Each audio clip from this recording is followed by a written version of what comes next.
ওরে বাবারে, কতবার যে শুনেছি কালো হয়েছে তো কি হয়েছে, সোনার আংটি বেঁকা হলেও তার দাম আছে। আজকে আমি তাদেরকেই বলবো এই ঝোলটাকে ইচ্ছা করে কালো করেছি, কিন্তু হেভি টেস্ট আছে। তো এরকম কালো মার্কা সুপার টেস্টি ঝোল চলবে? তাহলে চোখ বড় বড় করে মন দিয়ে দেখতে থাকুন, গাঙ্গুলি কিছু বলবে। তাহলে প্রথমেই একটা মশলা বানিয়ে ফেলুন। হাফ চামচ হলুদ, জিরে গুঁড়ো, ধনে গুঁড়ো, গোলমরিচের গুঁড়ো 1 চামচ করে, সামান্য একটু নুন, 1 চামচ শাহি গরম মশলা, অল্প জল দিয়ে এটাকে গুলিয়ে রেখে দিন। এবারে বলুন ঝাল কত খেতে পারবেন?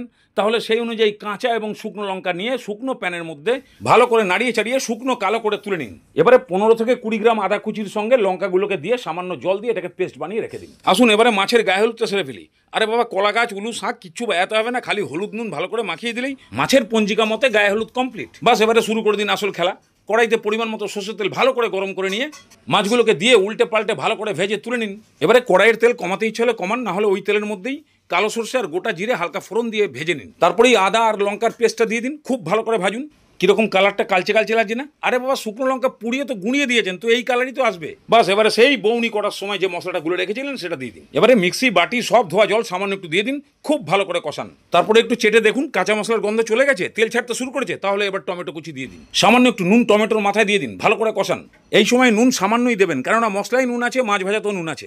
অল্প অল্প জল দিয়ে কষিয়ে টমেটোকে পুরোপুরি গলিয়ে ফেলুন। মশলা পুরোপুরি রেডি। এবার জল দিন, ভালো করে ঘেঁটে দিন। তারপরে নুনটাকে চেক করুন, দরকার পড়লে একটু নুন দিন।